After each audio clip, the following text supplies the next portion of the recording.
Hi, it's Christina with the Sisyphean Journal. We are still slogging through Chapter 1 of Line 5, the book that I helped research and write when I was working at Life Dynamics in Texas in the 1990s. And we're making our way through Chapter 1, which looks at different kinds of abortion injuries that women suffer. And this section is about masking of ectopic pregnancy. And women who seek abortions should be less likely to suffer catastrophic ectopic pregnancy complications than women who intend to carry to term or don't realize yet that they're pregnant.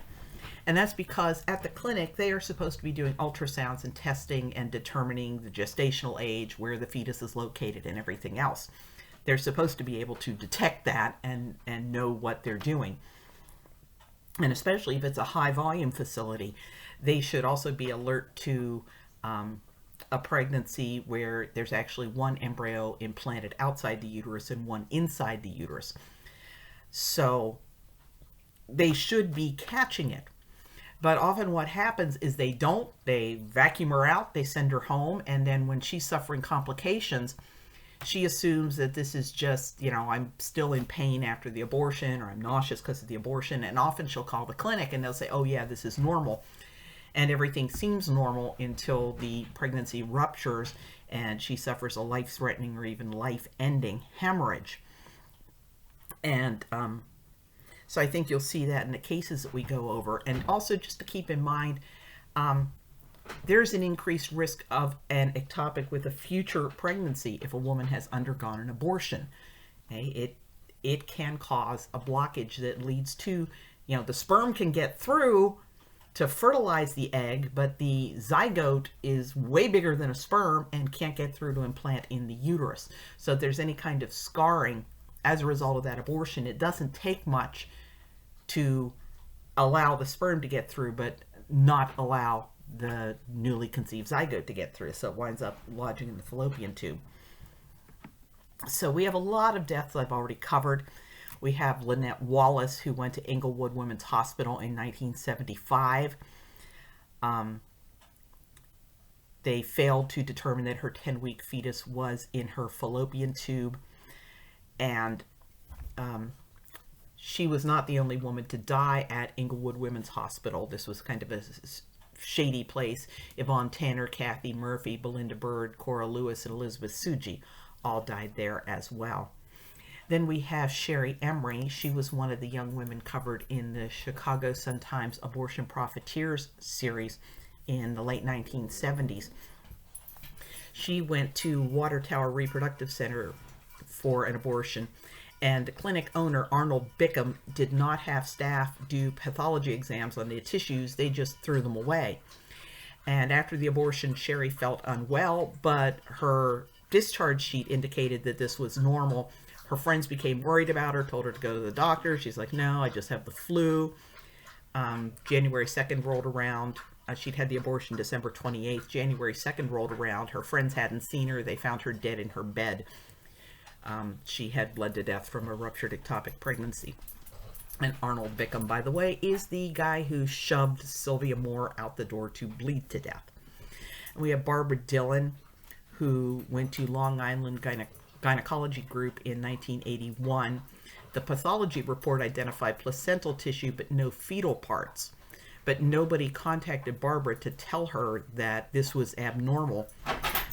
She went to the emergency room, was treated with antibiotics, and told to see her family doctor. She went back to the emergency room. They gave her more antibiotics.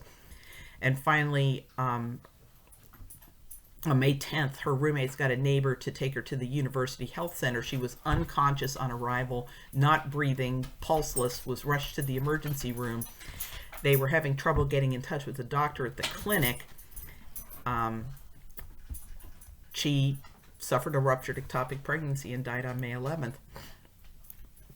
And we have Josefina Garcia, who had an abortion at Family Planning Associates Medical Group.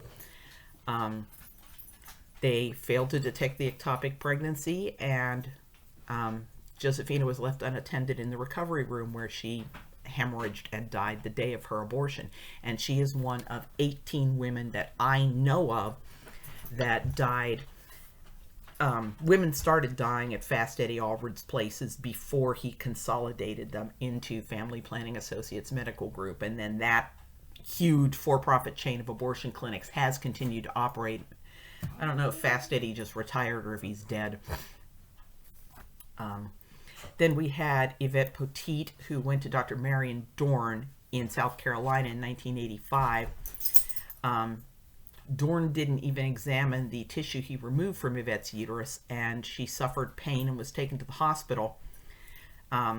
Unfortunately, the doctors at the hospital mistakenly diagnosed her as having pelvic inflammatory disease, and they gave her medication and discharged her. She was still in pain, called back. They told her to give the medication a chance to work. On July 29th, she collapsed at home and was taken to the hospital, where it was too late to save her. The ectopic pregnancy had finally ruptured. And we have Laura Sorrells. This was very sad.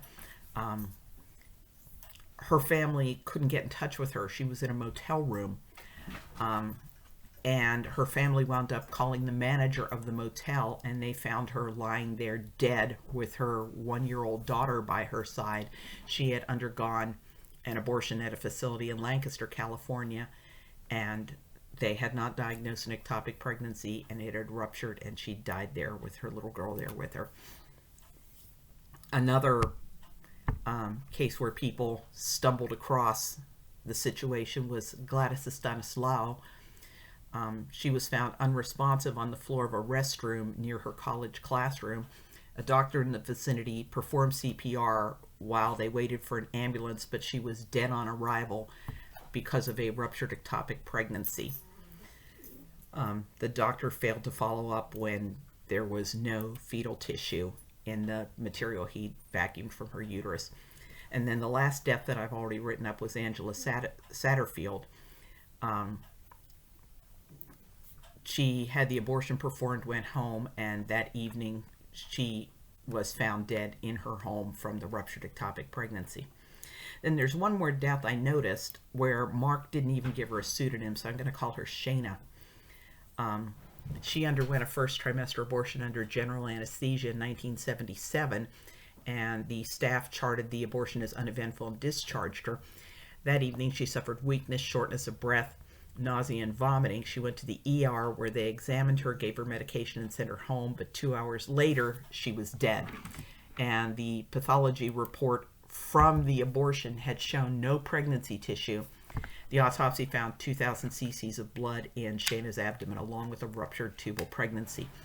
Now, interestingly enough, one of the sources for that is the March 4th, 1977 Morbidity and Mortality Weekly Report. Guess what?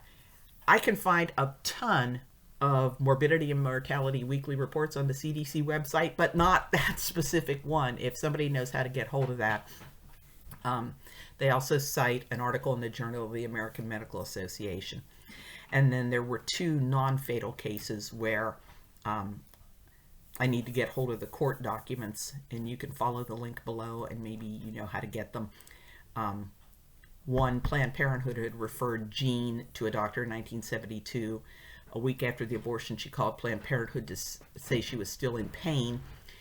They told her to contact a regular doctor.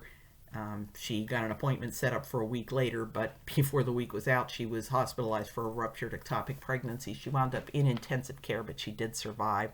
That's a Los Angeles County Superior Court case.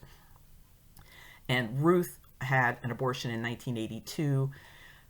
About a week later, she was found unconscious in her home. She was taken to the hospital in hemorrhagic shock. She had to undergo surgery to remove the ruptured fallopian tube. And that is an Illinois appellate court case and Cook County Circuit Court case. So if you follow the link below, you might be able to get that. But what's really interesting is listening to National Abortion Federation meetings. They held mock malpractice trials. And the mock malpractice trial where there was a failure to diagnose an ectopic pregnancy, everybody's like, guilty, guilty, guilty. They would give a plaintiff verdict because there's no reason for an abortion specialist to miss this.